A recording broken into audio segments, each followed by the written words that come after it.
Kia ora koutou. Whakatakatahau ki te uru, whakatakatahau ki te tonga. He mā kina ki uta, he mā tarawha ki tāu.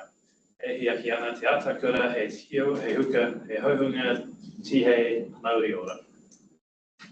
Ora koutou ko Tony Moss, toko ingoa. Good morning everyone, I'm Tony Moss, I'm Director of Government Record Keeping here at Archives New Zealand. Welcome everyone to our webinar, Information Management, Sharing Good Practice Beyond Audit. So I'll just give you all a quick outline of what we'll be doing this morning. Housekeeping, I suppose, is wherever you are, take care. And I'll just give a quick introductory run through our speakers today. We'll kick off with some messages from Anahera Morihu, our Paumanaki Chief Archivist. Welcome, Anahera, great to see you back on deck. Then we'll move to Kate Kolich from Reserve Bank, who will talk about governance arrangements and executive sponsors. Then Ralph Chivers from Commerce Commission, talking about the high value, high risk calculation. And then third session from the Office of the Ombudsman, Helen Quaggin-Molloy. Welcome, Helen, and also joined by Michelle King. Helen's Manager of Information and Knowledge Management at the Office of the Ombudsman, and Michelle's Assistant Ombudsman for corporate group. And they'll be talking about IM strategies. So we'll have talks for about 15 minutes, and then a short stint of questions after each talk. Please add your questions to the Q&A, and we'll monitor the chat box and feed those questions into the Q&A session at the end of each presentation. We will be recording this session today with a view to posting it on our website for others to view and to use. And we're also intending to just derive some written case studies from the presentations we have today and share those as well for the wider sector to get into. At the end of after the session, we'll also have a quick survey and ask you about if you've got any ideas for future discussions and presentations or webinars. So I will pause there and hand over to Anahera. Over to you.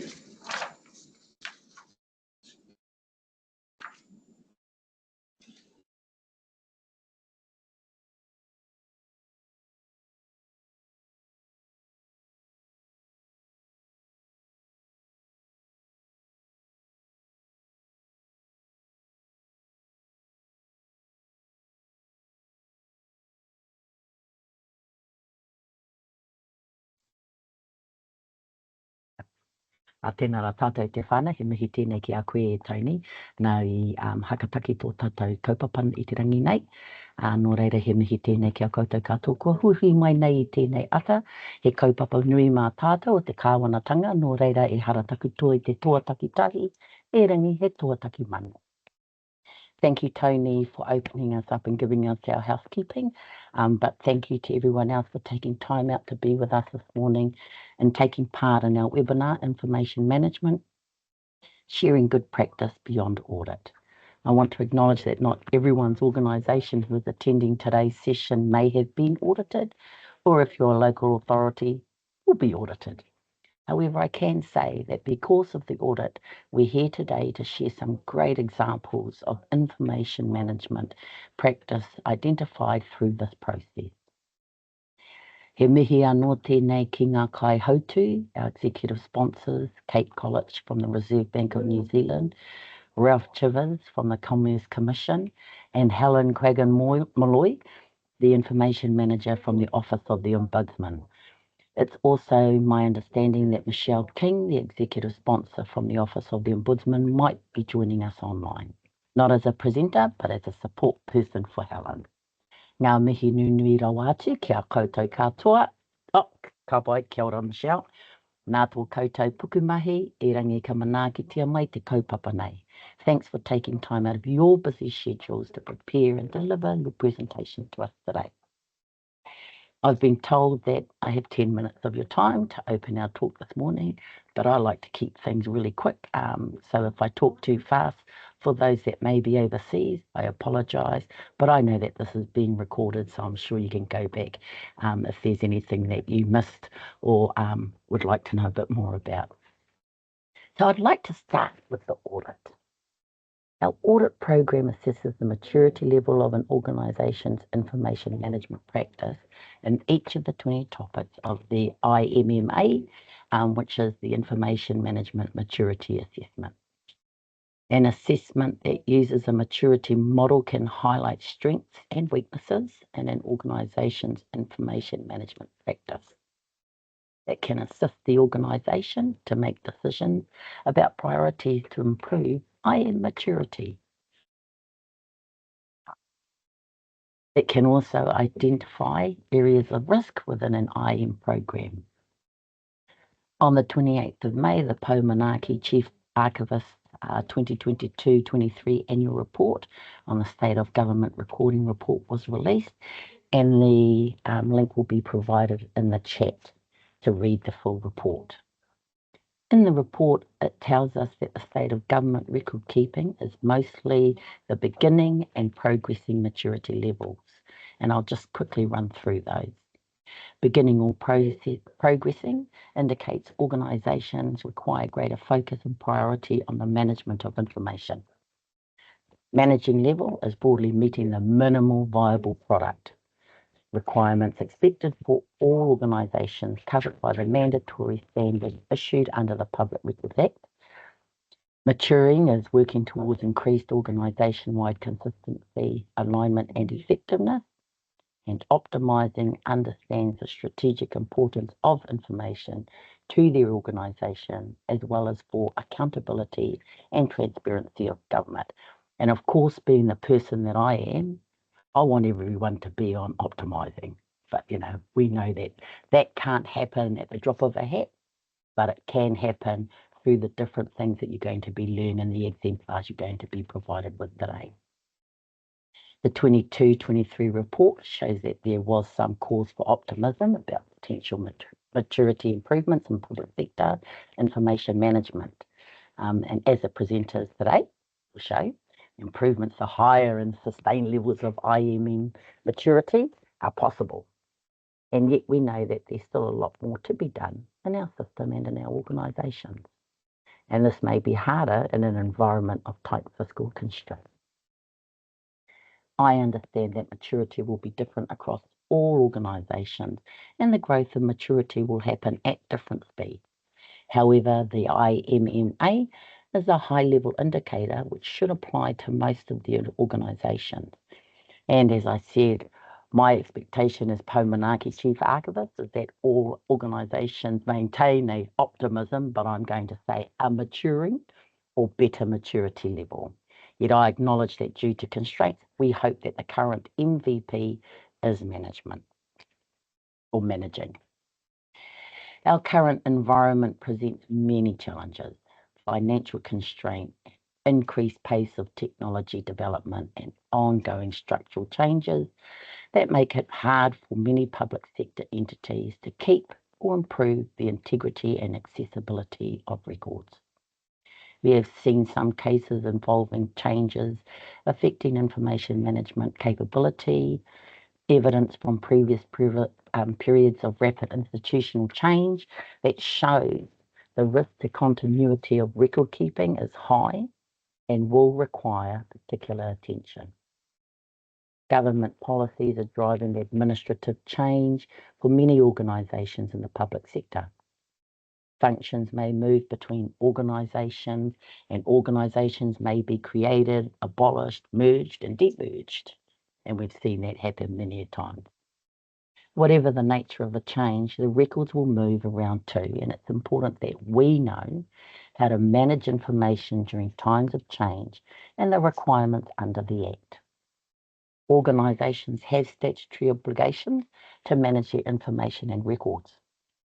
So Section 23 of the Public Records Act 2005, or the Act, relates to the transfer of information and records which is associated with administrative change. Administrative change may also affect local authorities, and where Section 23(3) of the Act applies, local authorities should contact us for advice. Not me, but you'll know who you need to contact, because you might just be subsumed in all the other multiple emails that I get. We ask that public officers contact us early in the change processes, as there can be a lot of information and records management work involved, including costs. And you can find out all about managing information during administrative change via Archive New Zealand website, and we can put that link into the chat for your reference. I think it is being put into the chat from, yep, cool. Lastly, I'd like to acknowledge the role of executive sponsors and information practitioners in leading the way for good information management, I should say, excellent information management practice in the sector. You are really needed. The executive sponsor as a champion for effective information and records management is critical to the development of a strong business culture focused on managing information correctly. The executive sponsor is an influential position, and information practitioners in these positions of implementation together can provide a solid foundation for the future of information management. I hope that you find today's presentations and sharing of stories helpful, and I look forward to more engagement in the future. And thanks to the champion team that's within GRK, but also within all of Archives that help provide support to all of you wonderful information managers, executive sponsors that are here today, and also building the capacity into the future. E mihi anō kia koutou katoa I tā koutou kaha, nā te kōrero a tāhe mi henare, kua tawhiti kē te o haerenga mai, kia kore e haere tonu. He tino nui rawa o mahi, kia kore e mahi nui tonu. Kia ora mai rā. And I will try and stay on for a small amount of time, but I've been away crook and I've just seen all the different other communications that have come through. But thank you so much, everybody, and I'll now hand it over to our organisers. Kia ora mai rā.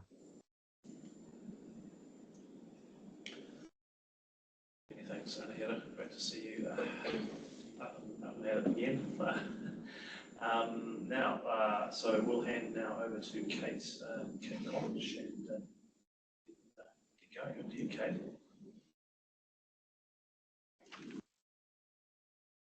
I'm just going to check. Can you see the screen? Excellent, thank you. Tēnā koutou katoa. Manawatia a Matariki. Ko Kate Kolich tōku ingoa. Kei te putia mātua au e mahi ana. He Assistant Governor, Information, Data and Analytics, tōku tunga mahi.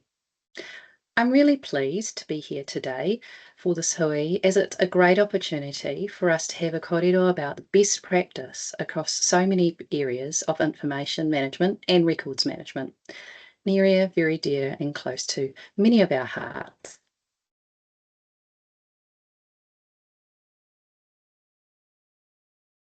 At Te Putia Mātua, we take our role as kaitiaki for New Zealand's financial system data very seriously. Like many other public sector organisations, our mandate puts us in a unique and privileged position in terms of the data, information and records that we have access to and are entrusted with. The Information, Data and Analytics Group, which I lead, sets the bank-wide data and information strategy, policy, processes and support environments to support evidence-based decision-making across the Reserve Bank of New Zealand. And we provide open and accessible data and insights which are enabled by secure and managed platforms. We work really closely with our stakeholders so that we can enable insight-led outcomes. A little bit of background about the Reserve Bank. Many of you obviously see our governor every 6 weeks for the OCR announcements, but there's quite a lot of work that goes on in the background. Within our group, we collect and manage data from regulated entities. So that includes banks, non-bank deposit takers, insurers, and many others. And this helps to inform policy making across the whole organisation. The Reserve Bank has many functions, including the money and cash areas, the policy, prudential regulation and oversight, and keeping an eye on the overall stability of the New Zealand financial system. In my group, we have the Knowledge and Information Management Directorate, the Data Statistics and Analytics Directorate. So our group, Information, Data and Analytics, came together in 2022 when I joined the bank. And prior to that, we had all of these teams, but they were in different parts of the organisation. So the reason that I'm mentioning this is I'm here today to talk about governance, and this was a real conscious effort on the part of the Reserve Bank to actually put a strategic focus on information, data and analytics by having all of this function within one group. We are, though, not working in isolation. We work across the whole organisation, and that's a part of our governance story, which I'll talk about today. In the intro slide, you would have seen a couple of people in the photo there. That included Joanna, who is the manager of our knowledge and records management team. She was very busy with the audit over the last while, so I'm sure she's got to know many people also through the mezzanine activities that she helps facilitate across the information management community in Wellington and Aotearoa, New Zealand. We also look after data and information governance. So 2.5 years ago, we set up a data and information governance office within my group to support our governance processes across our knowledge and information centre. So that's 2 teams within that area. We also look after data and information architecture. So that's the 3 teams that are within the Knowledge and Information Management Directorate, which is headed up by Michelle Burke. We also have the Data Statistics and Analytics, and that's all of our official statistics around the New Zealand financial system. So we work across all the teams, and our role is to be, I suppose, the partners to the rest of our organisation. We see ourselves as more than just an enabler for these teams. We have to have a good understanding, if you're working in the governance space, of what the business needs are.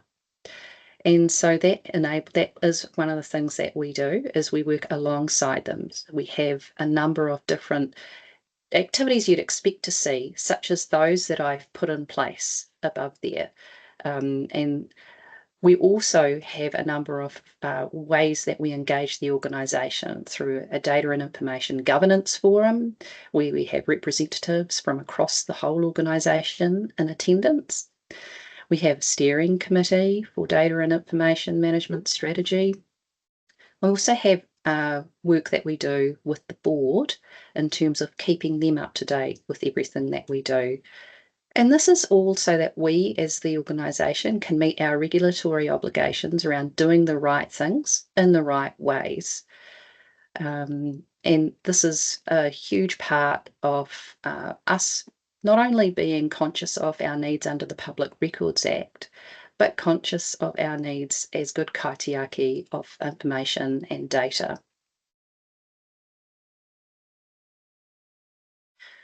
So our organisational structures that I've just talked about, they really help us to solidify the focus on data and information governance, but they also enable us to be alongside our data and information stewards within the organisation.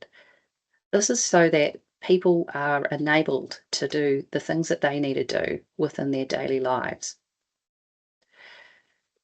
I talked a bit about how we do that. Here is a bit of an overview of the reach out programs that we have This is one of the examples of a screensaver that we have within our team. We have a number of training modules that we have available for people. So at a minimum, everyone does the training modules. We also have an induction process that happens when anyone new joins the organisation. One of the first people that they will meet will be some friendly person from our Knowledge and Information Management Directorate who will walk them through all the records management requirements for Te Pūtea Mātua. In the lead up to the audit, we also held a number of drop-in sessions so that people knew a little bit more about what is expected of them. We have regular town hall presentations. This is just a general thing we do. We don't just do that as part of the lead up. We do that every quarter. We have someone from our group speaking at the overall town hall. We do a number of intranet articles. We have staff newsletters. And the next piece of the puzzle, which I think is really relevant for all executive sponsors, and this is something that I do, is be an advocate for good records management practice across the rest of the senior leadership team. So for me, that includes engagement at a number of the management committees that I'm a part of, including the executive leadership team, the board audit committee, the board, and making sure that they have an awareness of all of the work that is going on and calling on them to be champions across the organisation as well. So that's how we maintain visibility of everything to do with Public Records Act. Another thing that we do is that we are woven into the work that is done across business planning within the organisation. So any projects that are happening in the organisation, we have a member of our team involved in those, and they make sure that all of the requirements related to information management are included in that. The slide that I'm showing now talks a little bit about our strategic roadmap. We've got our vision, our principles, and how we do things. And I know I'm here to talk about governance, but governance is really underpinned by good strategy.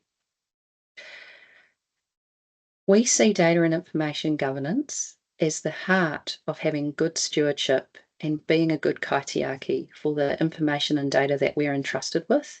And so we try to live by all of these principles that are outlined here. And we aim to always achieve the objectives that are outlined in this slide, including one that we're always striving to get to, which is the frictionless experience. We really want people to know that data and information management is something that should be integral to everything that they do.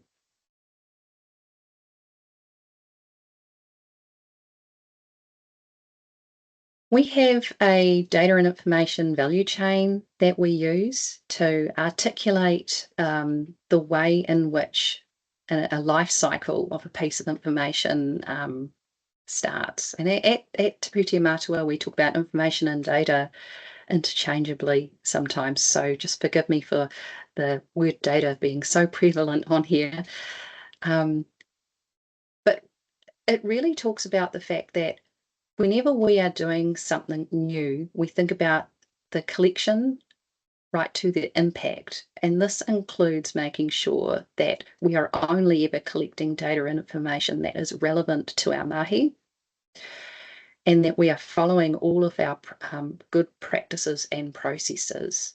And that includes making sure that we have metadata, that we have high quality and privacy built by design, and that we have processes around the release of information as it goes through its life cycle, right through to the disposal at the end. So these are all the things that we track within the Reserve Bank.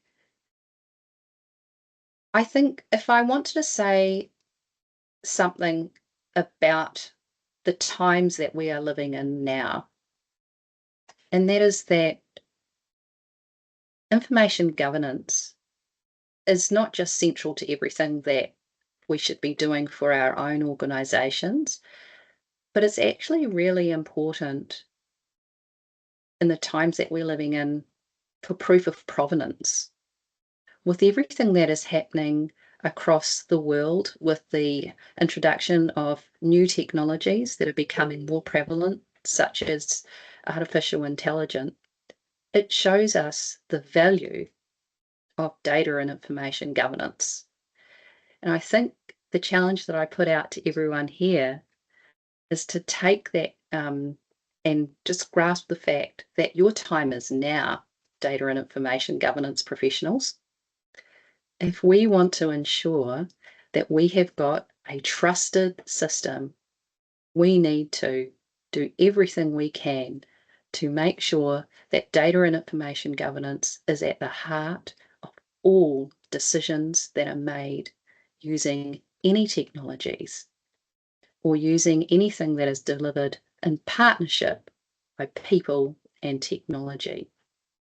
And this is why we think our value chain is a really good way of us understanding and following on and ensuring that we have good governance and continuous improvement all the way through in everything that we do. So I am now happy to take some questions on this. That's Michelle, who is the Director of the Knowledge and Information Management team. She's not here today, but happy to answer any questions that anyone might have.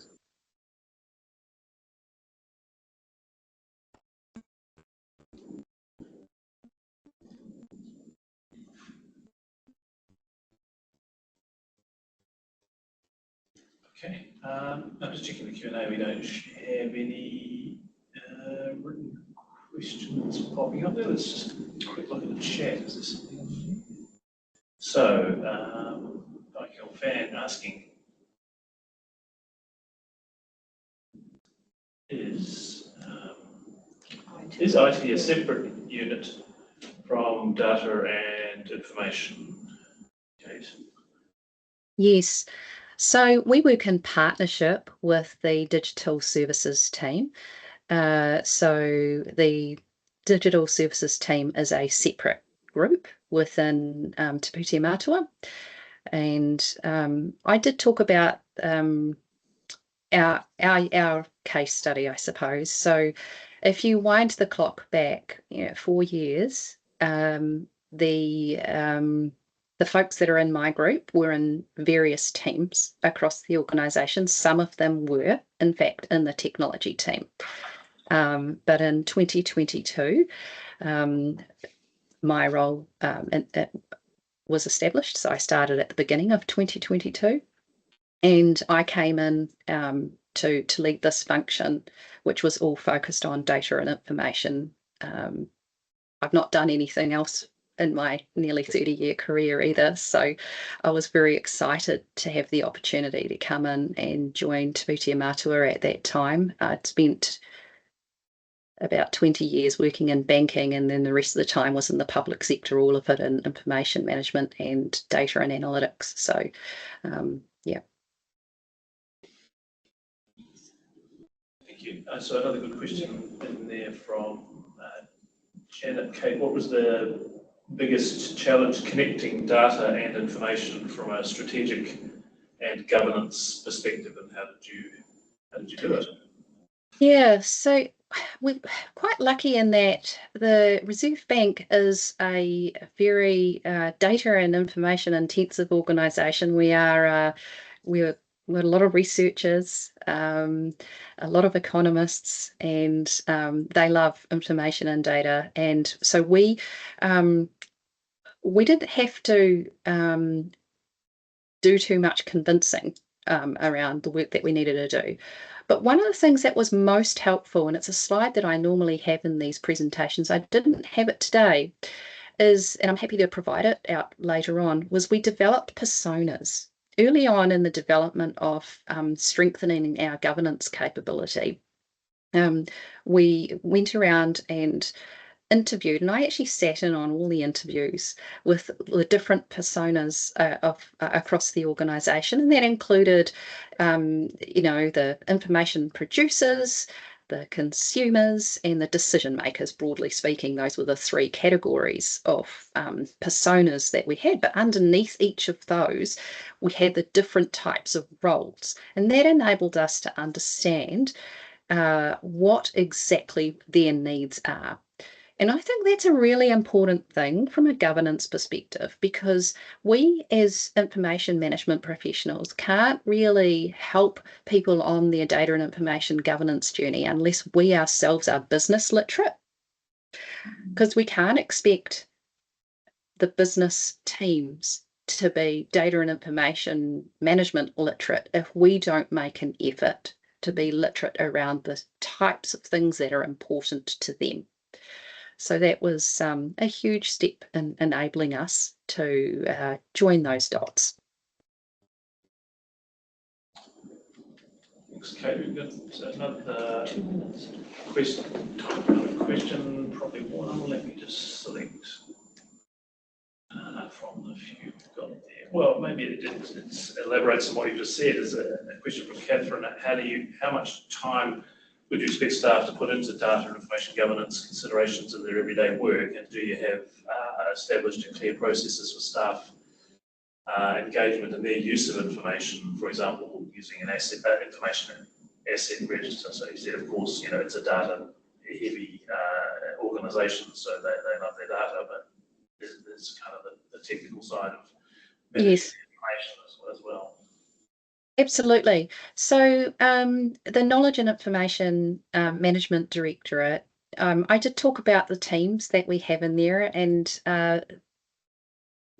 setting up the Data and Information Governance Office in partnership with re-establishing the Knowledge Centre team, that actually meant that they were able to work together to reach different parts of the organisation. So whilst we have the Knowledge Centre working really closely one-on-one with people, helping them with their needs across information management and record keeping where needed, and with the computer-based training that we rolled out as well, we also have forums that are facilitated by our Data and Information Governance Office. And a number of our people, they don't just sit on their desks, they float around the organisation and they go and sit with the business units. And so I keep trying to, I've got this word on the tip of my tongue, but I know that everyone's going to think something else, but they're like the co-pilots for the organisation. And I'm not talking about, what everyone is currently, co-pilot is the thing that everyone's interested in with Microsoft. I'm talking about they are the human co-pilots that work alongside our business units. So the forums that are facilitated give all of those champions an opportunity to participate and spread the word throughout the rest of their organisation, organisational activities in their teams. So that's been very helpful. Brilliant, thanks, Kate. I think we'll move on. There's a few questions that we haven't got to in the Q&A. Sorry, just to remind you, the webinar format, you can't unmute it and talk, but please do put your questions in the Q&A, and we'll get through as many as we can today, and of course we'll wrap up the others that we can't get to after the discussion. So we'll move on now to Ralph Chivers. Welcome back, Ralph. Ralph from Commerce Commission, and he's going to talk to us about high value, high risk. Over to you.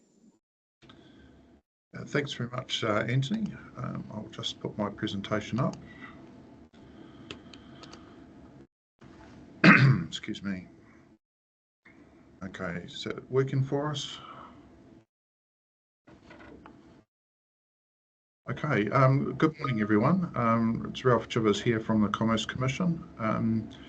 I am in the invidious position of being a relatively new executive sponsor of approximately 6 weeks duration, where the previous executive sponsor had the good sense to retire, along with the head of information management. So they have left me in the position of presenting here today. I did have the advantage of talking to them both before they left, however, and I said, how was it that we did so well in the audit? And I will give a more complete discussion about that later in the session. But what they did say to me was, well, we just downloaded the stuff from the archives website and we just did it. And I said, well, that's not going to make a very long presentation, is it?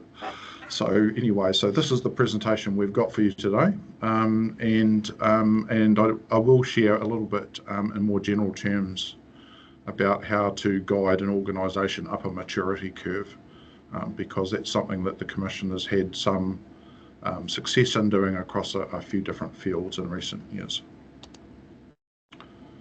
So just a little bit about the Commerce Commission. We've got some pretty broad responsibilities for enforcing a range of laws relating to competition, fair trading and consumer credit. We seem to be in the news reasonably often, and I think at last count we had something like a dozen different regulatory systems that we were responsible for managing, from everything from dairy industry to mergers and acquisitions to credit contracts. And you probably would have seen in recent days some news around various prosecutions that we've taken in relation to Fair Trading Act, and with some record fines for a pyramid scheme. So, you know, we're quite busy in regulating all these schemes. Excuse me. So in terms of our information holdings, at the risk of seriously underrepresenting the quantity, there's a few categories. We receive a lot of complaint information, which includes a lot of personally identifiable information. I think some thousands, tens of thousands of inbound complaints and inquiries a year. We hold a lot of evidence. We've probably got simultaneously, you know, anywhere from a dozen to 20 formal regulatory proceedings underway at a particular time, and sometimes some highly confidential investigations, for example, into cartels, where the even existence of the investigation or the knowledge of its existence would be problematic, attracting therefore the restricted classification. We are regulating most of the infrastructure industries in New Zealand, so we hold a high quantity of commercially sensitive information in relation to those organisations, and they're obliged to hand that over to us to help us perform our functions. We also have a lot of pricing and operational data that we hold on regulated industries, for example, lines companies, where there's a lot, and fuel companies as well, where they're obliged to provide quite detailed information to us. And of course, across all of those things, we hold a lot of legally privileged materials. So when it comes to high value and high risk, absolutely, we tick both of those boxes in spades. In terms of maturity journeys, I said I would touch on this briefly, and I think the reason I do so is that it's actually very relevant to how we manage to do well in our audit in a high value, high risk space. We've had some success in moving the organisation up maturity curves, as I said before, and that started a few years ago with doing it in security and cyber security. I would acknowledge here that in cyber security is a very strong link to good quality information management as well. We're doing that now in risk management, and we've also had some success in information management as well. So what I thought I'd do is go through some of the reasons or some of the factors in our success, which I would urge you to consider in your own organisations, not just in the context of information management, but in other areas as well. So the first really key success factor is having an external reference model for maturity, and we definitely have that in relation to information management. Having that authoritative reference is really key. I think it's also really critical to have, as an organisation, honest conversations about where you're at in your maturity journey across all the many dimensions. And I think fortunately the Commission is in the business of having those honest conversations with itself. Unfortunately, denial is a powerful force to break through sometimes. I see Tony having a bit of a chuckle about that. So no doubt you see that in other organisations. It's really important as an organisation that you have a clear target for where you want to get to in your maturity journey. In relation to the comments from the Chief Archivist, I would say something slightly different, at the risk of that is saying that pick the target on the different dimensions that makes best sense for your organisation and its business. So being at the top end of the scale across every dimension might be relevant for some organisations, but it won't be relevant for all organisations, in my humble opinion.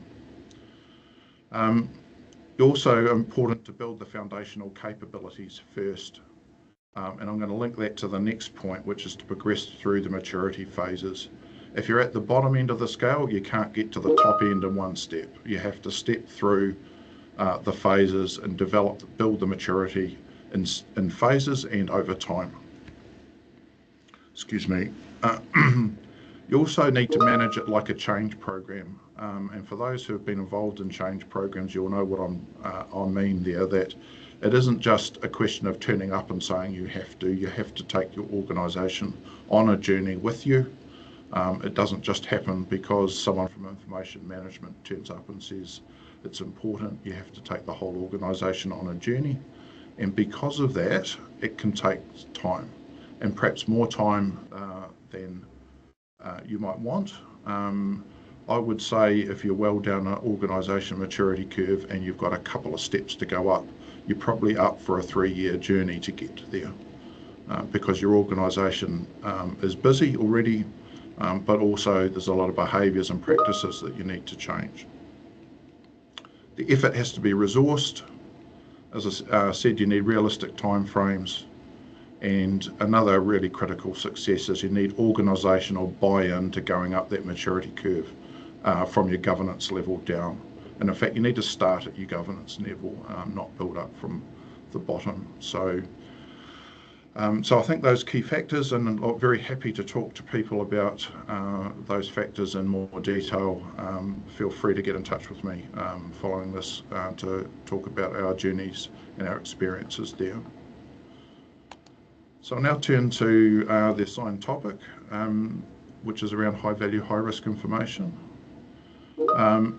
Excuse me. So for me, it's a fundamental prerequisite to get success in this area is that the organisation is committed, hence some of the previous points, to treating information as an asset and managing it accordingly. And if you don't have that commitment, then you're wasting your time trying to build an asset register that supports that, because you're going to be asking a lot of people and changing perhaps a lot of behaviours to achieve it. And the other thing I would say is, having a good asset register is actually an outcome of having the disciplines in place, not the other way around. If you try and enforce the creation of the disciplines by getting people to focus on the register first, it won't work.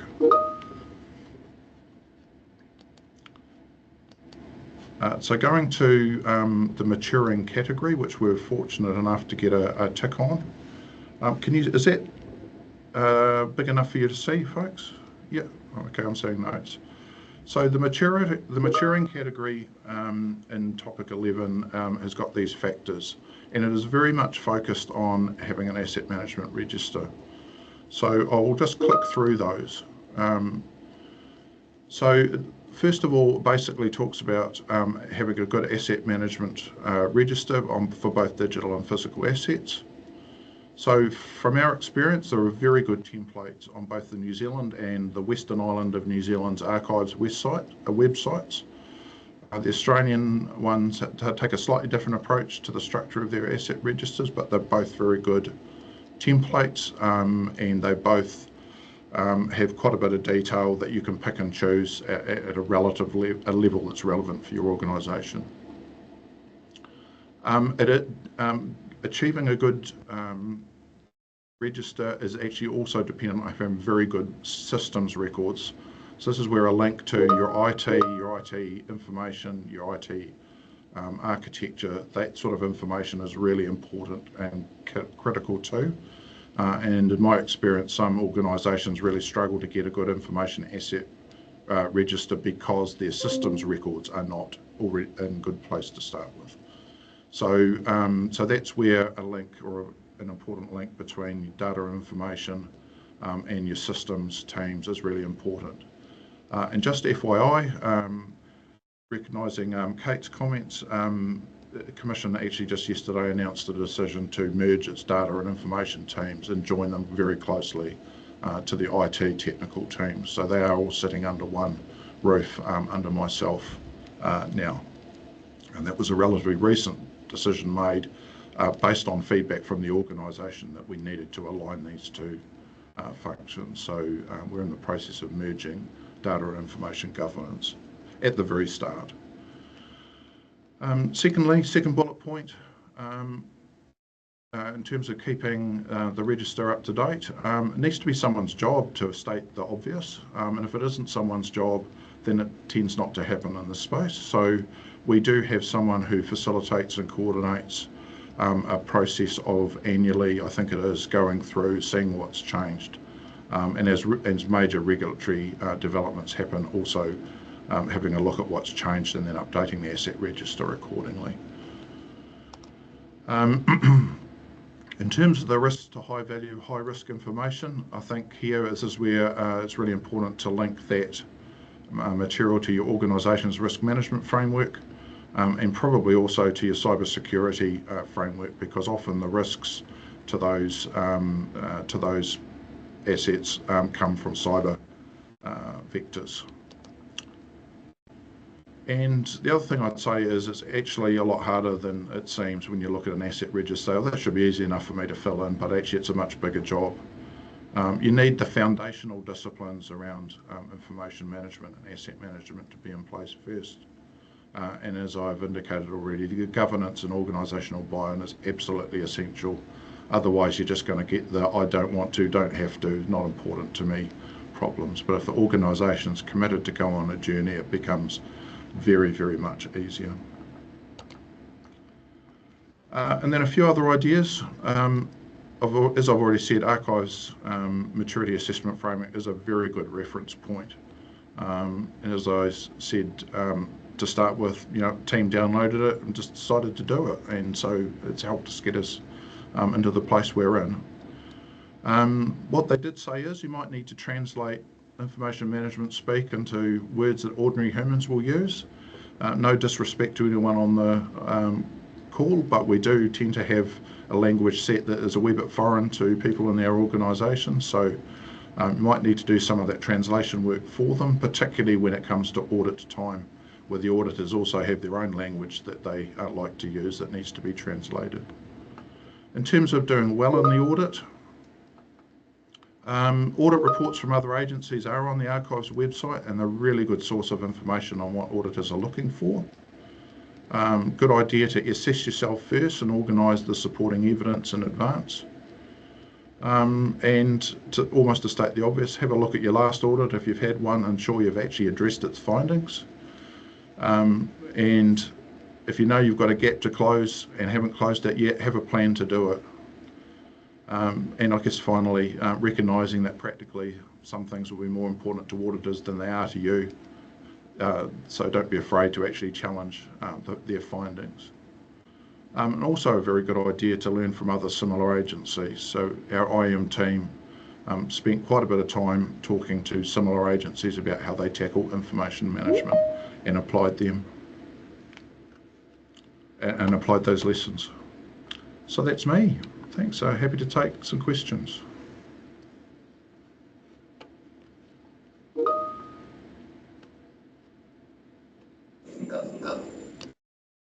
Brilliant, thanks, Ralph. That was a great presentation, very comprehensive. Now we've got a few little questions we'll just feedback. One from Bex, North. Hello, Bex. I know you will be particularly frustrated at having your microphone muted, but I'll read the question for you. Do you get information asset owners, Ralph, to update their own parts of the register? Where is the register stored at? Is it a SharePoint list or an Excel spreadsheet? So the mechanics of your register maintenance. Sure. Yes, we do get our asset owners to update the register, and I guess that's a facilitated process, just makes it a wee bit easier for the asset owners. Important that asset owners are actually asked to manage their assets, so I think that's, if that's not where your organisation is at, I'd highly recommend that you get into that dynamic. We use a centralised spreadsheet. Both the archives and Australian templates are Excel, and that's absolutely fine, and that's made available through our document management system to asset owners.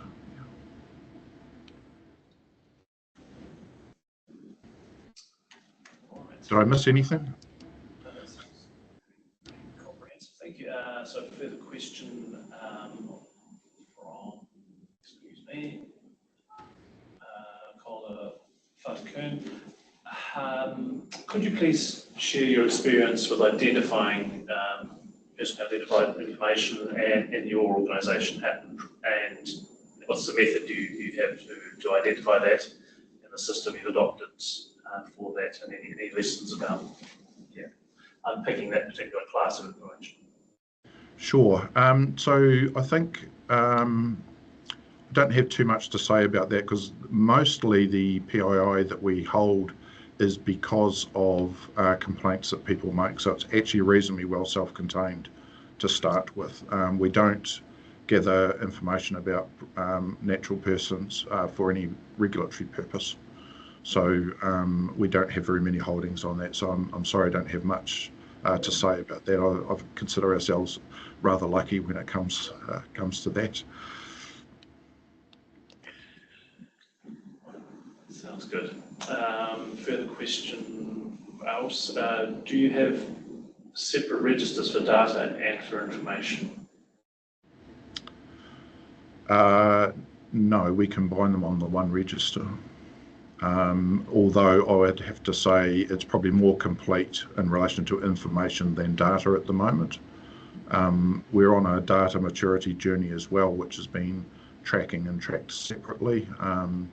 But we have reached a point where we're needing to improve our data governance, and so I expect a stronger alignment. But ultimately, right now, it is one register, and we're just making sure it's fully complete, given the multiplicity of data sets we're now collecting from marketplaces. Triggers a supplementary question from me: is how do you manage all these very helpful maturity assessments that you get from regulators and assurance bodies like New Zealand, like Stats, like PSR? There's lots of frameworks and entities telling you how to do your job. Yes. Do they make sense? Yeah. Look, I think, as it's turned out, we've been roughly speaking doing one at a time. It's kind of I guess it's a question of the pace that your organisation can really go at in terms of change. So I've had the advantage of commissioning the security one a few years ago and working on the risk one over the last year or so. It's hard work, and not because people are disinterested, but because it is asking people to do something differently in order to get yourself up the maturity curve. So I don't think you can do very many at a time in an organisation. And I did just a little and saying doing one at a time, but you don't want to be doing too many at a time. So I think the simple answer is pick the ones that matter most and put the effort in, and phase in the others over time, because it is hard work. It's a change process. You're asking people to do their job differently or do something differently and learn some stuff and introduce some new processes. So that's not something you can do a lot of in parallel.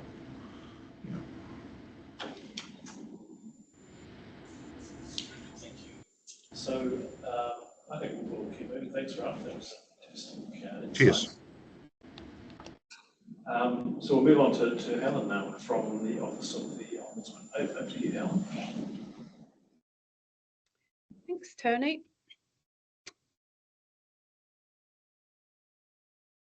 You'll have to bear with me a bit. I've had a cold the last few days, so if I start coughing or need to take some water, you'll just have to have a bit of patience there. Kia ora koutou katoa, ko Helen toku ingoa.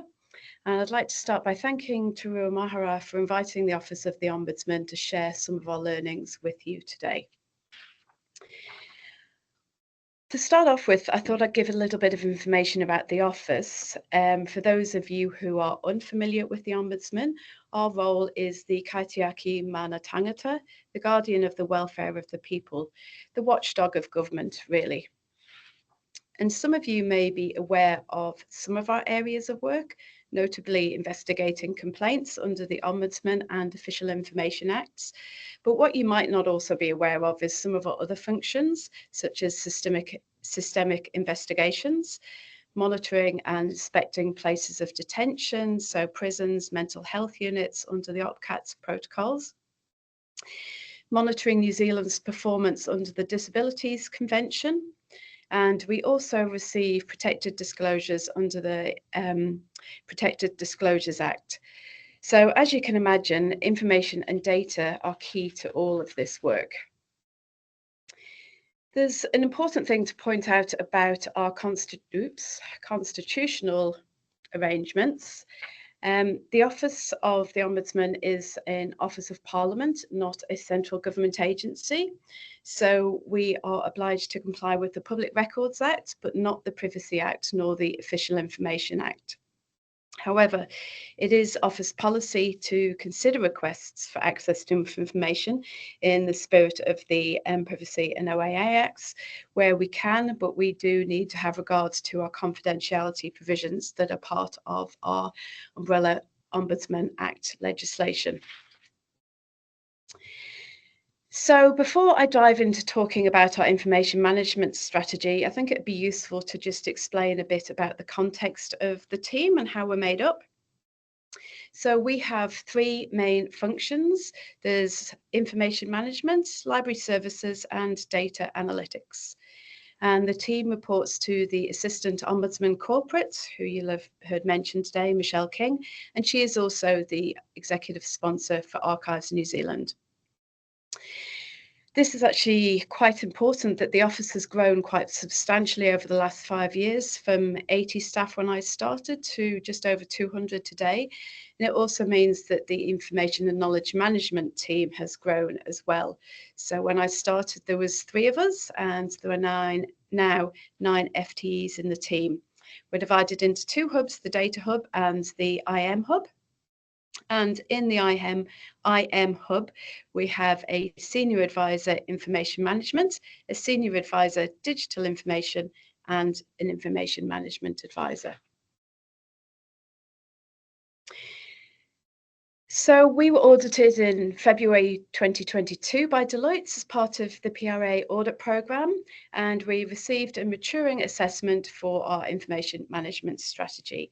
And that's what I'm going to talk about to you today. So at the Office of the Ombudsman, the information management strategy is called an Information Systems Strategic Plan, which we all refer to as the ISSP because it's far less of a mouthful. This is a 3-year plan, and our current one runs from 2021 to 2024. And it sets the strategic direction and intent for both the information and knowledge management teams and the ICT teams. So it's very much a blended strategy. It was developed by the Chief Information Officer with support from the IKM and ICT managers. And as part of the development, we ran workshops with key stakeholders and key business units.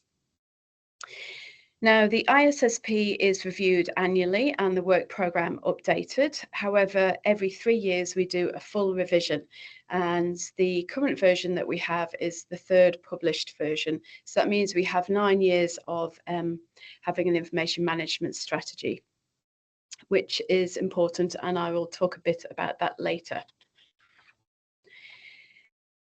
So what do we cover in our ISSP? The introduction, we talk about the constitutional context of the Ombudsman and any relevant parts of the statement of intent. We also talk about our work relating to Te Tiriti o Waitangi as an independent office of Parliament. And then the guts of the ISSP is really in its purpose, principles, enabling capabilities and strategic themes. And that's what I'm going to delve into in detail today. And as I mentioned, it sets our work programs for the next 3 years. So the principles that we have in our ISSP are these ones that you can see on the screen. Strategic information and technology leadership is all about delivering digital outcomes and new ways of working whilst meeting the risk and security needs of the Ombudsman. A big focus for us is business-centric and partnership thinking, so working in tandem with the teams that we're providing solutions for, right from the outset until the support afterwards.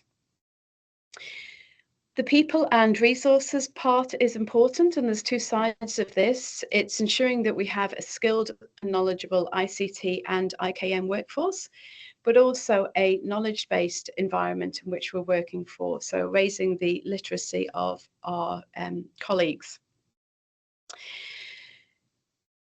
One thing that's often forgotten is maintaining the core functions. So although we're future thinking and looking at how we can improve things, we also need to make sure that we're still steering the ship in the right direction as well and maintaining those core functions for both ICT and IKM. Obviously, any solutions that we provide have to be sustainable and scalable and work with our whole enterprise architecture. And finally, the last principle is about practicing what we preach. So this is really about ensuring that we, as the Office of the Ombudsman, put into practice what we recommend to other agencies in terms of the recommendations that we provide in our opinions. The next section in the ISSP is around enabling capabilities.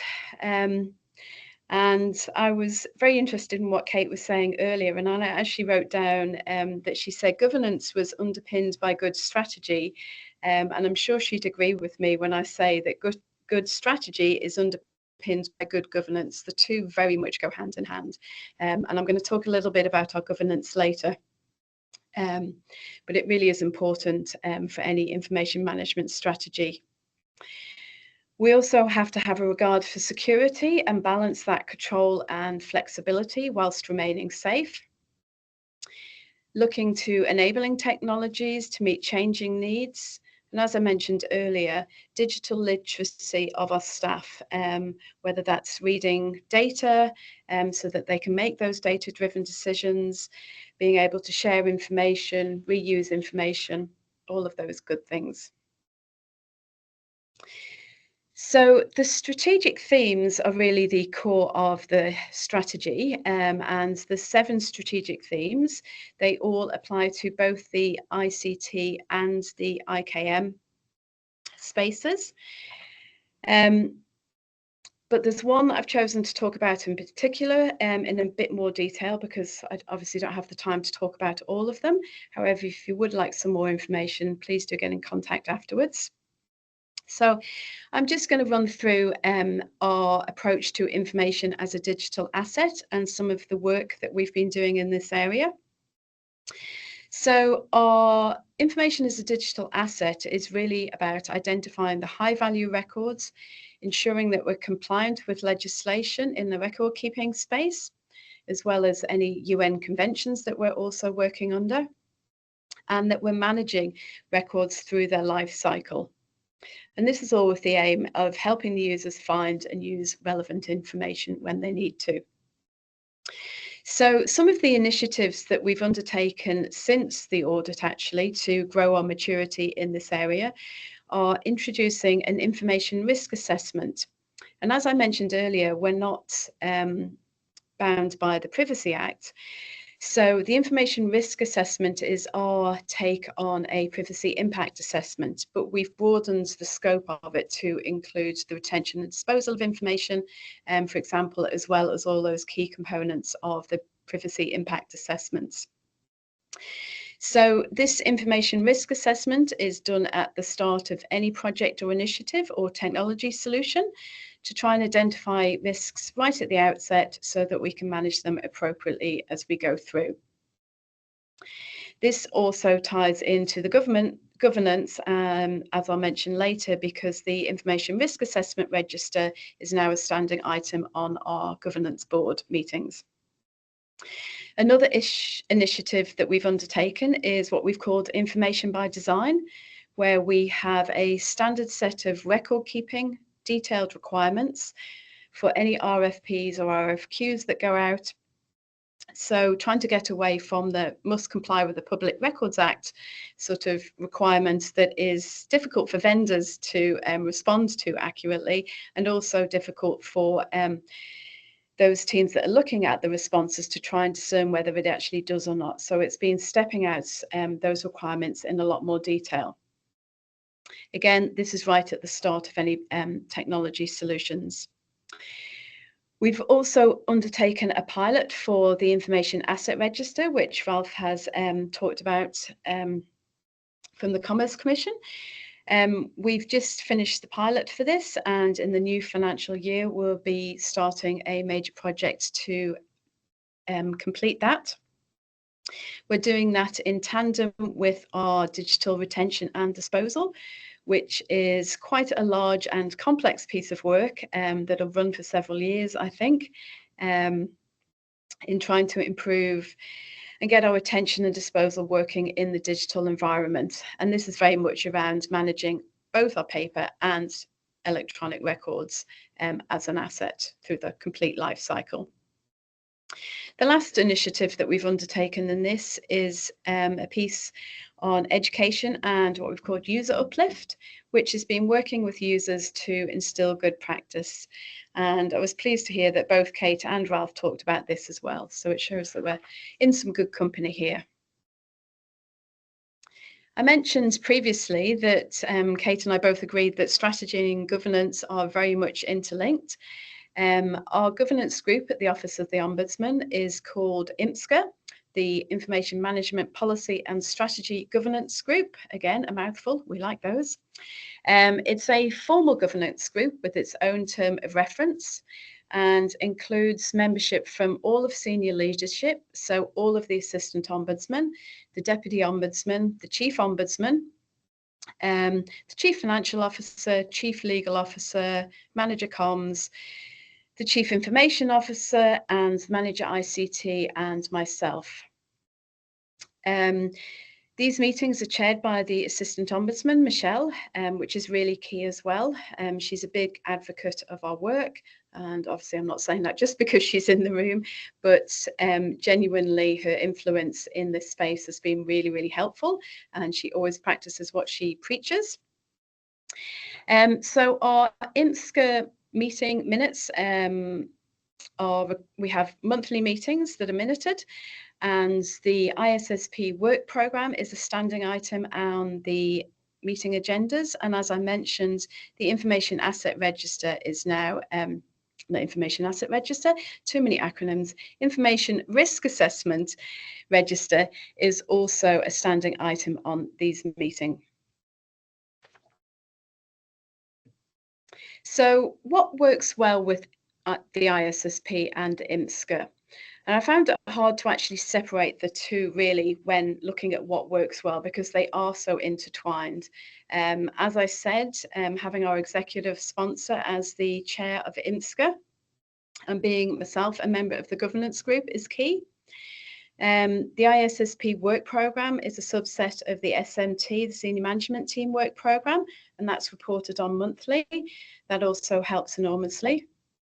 From my point of view, I find it really useful to be able to get in front of the whole of the senior management team and raise information and data management issues.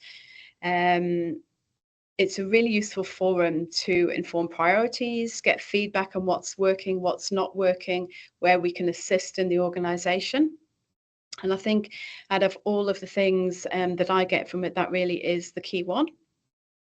It also means that IM has a voice very early on in the piece. We're raising those organisational-wide risks for the initiatives. IM pieces of work are included in plans right at the start. I mentioned this earlier that the ISSP and IMSCA are well embedded and well respected forums at the Office of the Ombudsman as well. We're coming up to nearly a decade of those, and I think that helps that it's an accepted practice of how we do these things. The final positive from the way we work is that we have a very close alignment with ICT because we're governed by the same governance group and we have share the same blended strategy. This ensures that we do have a good close working relationship with ICT, which from past experience hasn't always been the case, and it really does help here. So I thought I'd finish off by sharing with you a little bit about some of the opportunities for the future and what we're thinking about. Because of the growth in the organisation, the growth in our team, we're starting to debate whether we've reached the stage where we could have a separate information and intelligence strategy, so separate but aligned with ICT. And looking at the governance group membership, does this still work given the changes in the organisation that have happened over the last 5 years? And looking at our programme for refreshing it as well. Does it need to be refreshed more frequently? Allow a bit more time in between those reviews? All things to consider. Obviously, we also want to keep an eye on the opportunities for the future in the technology space, keeping up with developments in what is an increasingly complex and quickly moving environment, and thinking about the impacts on these technologies for increased productivity for us, but also as a complaints organisation, how some of our complainants may be using and how agencies may be using that technology as well. Another opportunities is continuing to explore how we can partner with the business to raise maturity in the information and data spaces. So really putting it all together, the key points: governance is critical for any information management strategy, otherwise it becomes a document that just sits on the shelf. To really put the information management strategy into action, we have to grow the information management maturity through continuous practice improvement. As Ralph mentioned, this doesn't come overnight. You're not going to make sudden leaps and bounds up this ladder of maturity, but it is a steady journey. Our success has really been due to identifying information risks early and getting in early in projects and building good relationships across the business through business partnering.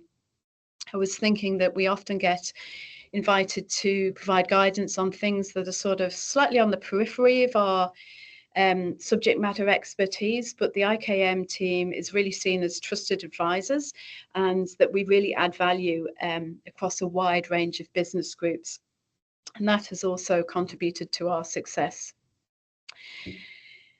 So thank you for listening, and I'd like to take any questions.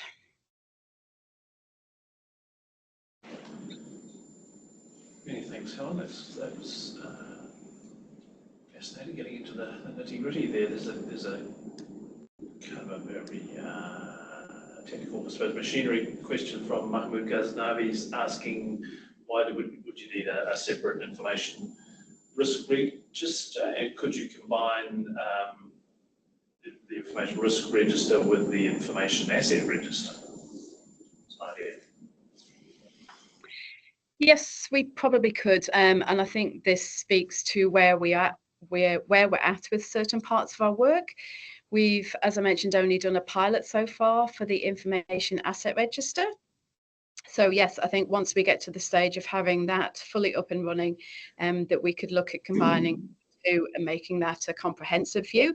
But where we were at that time, we thought it was good to get the information risk assessment raised up at the IMSCA meetings regularly and get talked about, so that at least we had visibility and could manage that. But yes, definitely things to do for the future. Okay. Point. Also an observation in the chat from Hazel Swainson at Fire and Emergency about how they're also doing an information management risk assessment, and they formally made it part of the CMA process and sign-offs. That Hazel's happy to share that example with other agencies. So thank you, Hazel. That's very useful.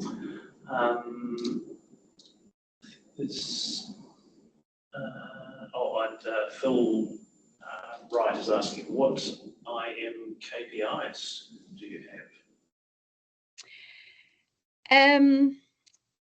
It's an interesting question, actually. I saw it come up on the chat for the previous ones, and I was desperately hoping that I didn't get asked that question. If I'm perfectly honest, we don't have any formal KPIs in that sort of sense. However, really, IMSCA, the governance group, and our ISSP work plan are our KPIs and what we work to. And they are reviewed and monitored every month by IMSCA and fed into the SMT work plan as well. So that's really how everything is brought together and monitored. I hope that answers the question. Thank you. Yeah, that sounds like a good answer. I think there's something more in the Q&A in the chat, but we've got a few more minutes.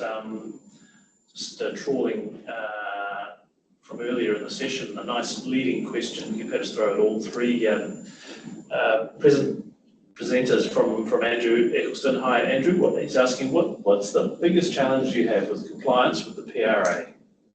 Discuss.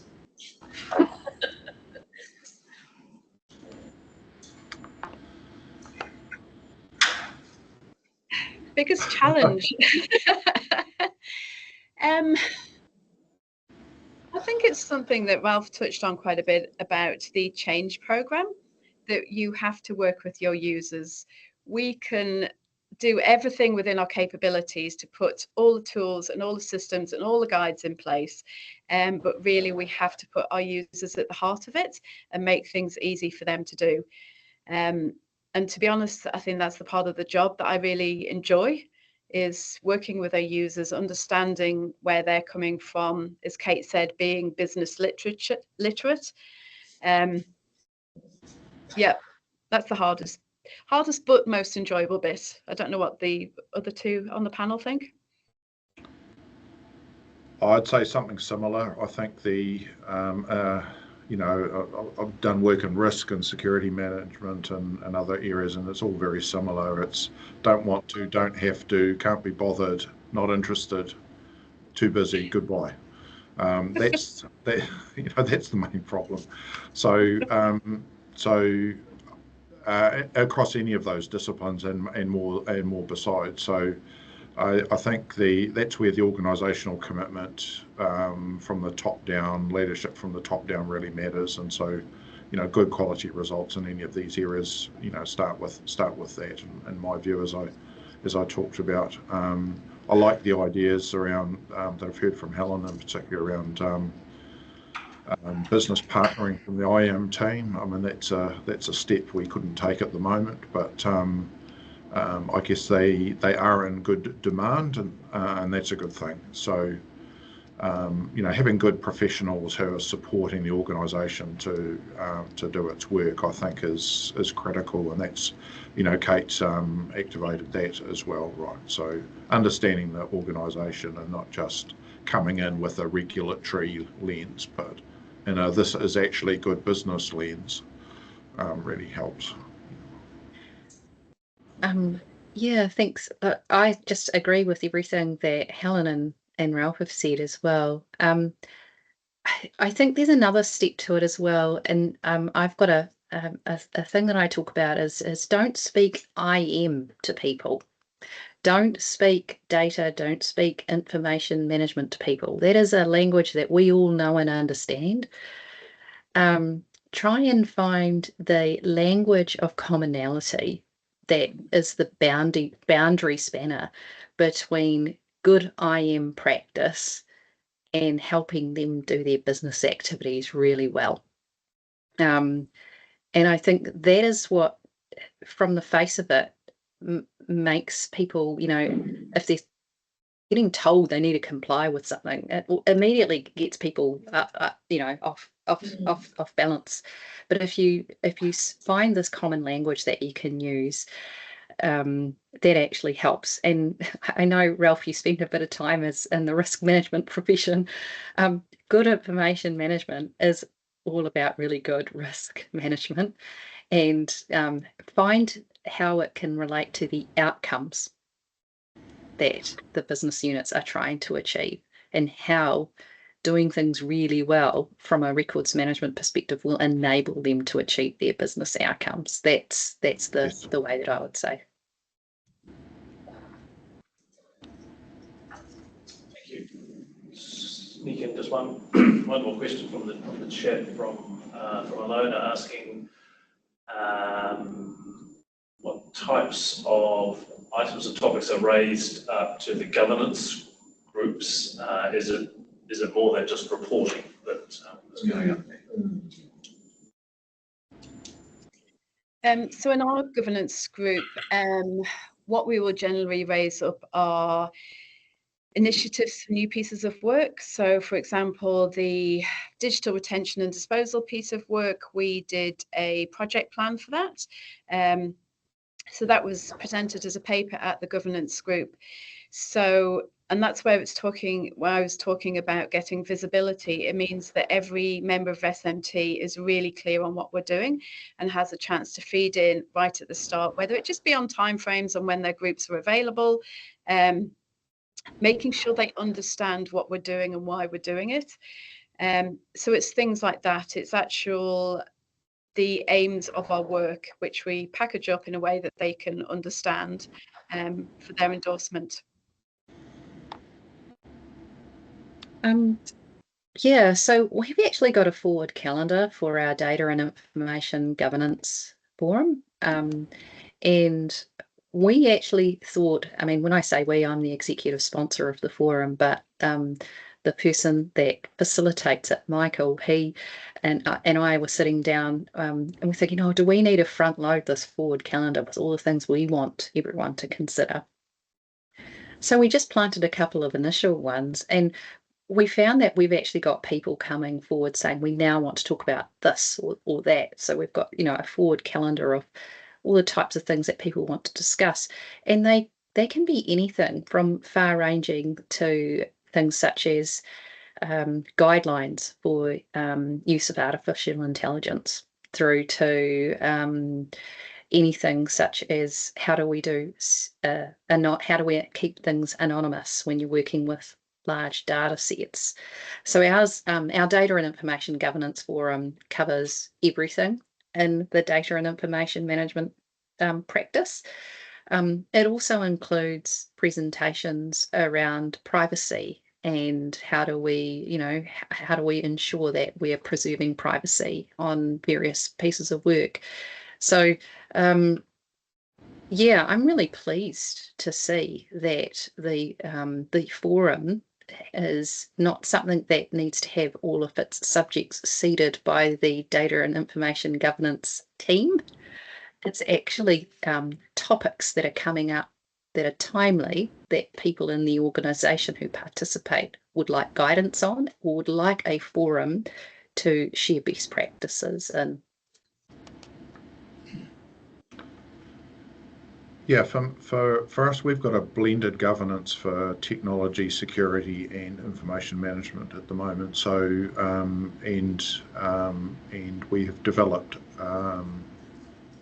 in recent past data governance framework. So we'll be starting to blend those all together. So, I guess it's an executive committee of the commission. So anything that needs to be considered at that level goes up, whether it's investment issues, incidents, and so on. So yeah, probably slightly different from the other agencies on the call, but that's product. Think of a relatively modest size, not that any of us are large.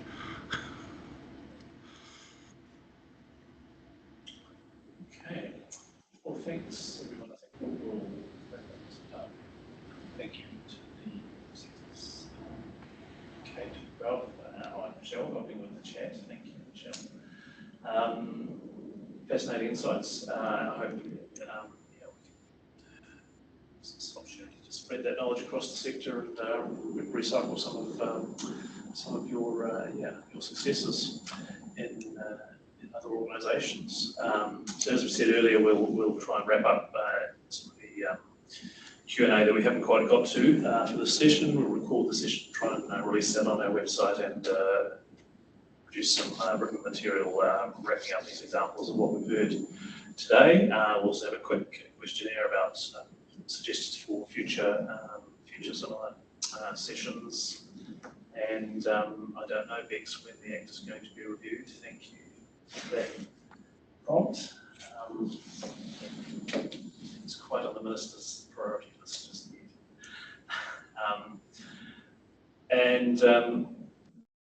I'll also, put in a plug.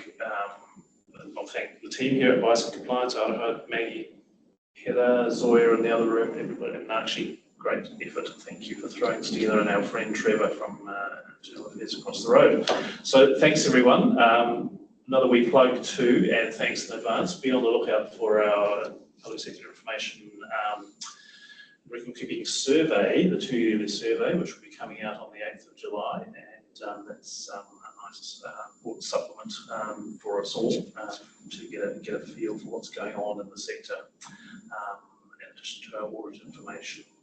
So thank you one and all, and have a good long weekend, and we'll close. Tūkua te wairua ki rere ki ngā taumata hai arahi I a tāta mahi me te tāta whai I ngā tikanga a rata mā kia mau kia ita kia kore ai ngaro kia pupuri kia whakamaua kia tina hui e tae kia. Thank you.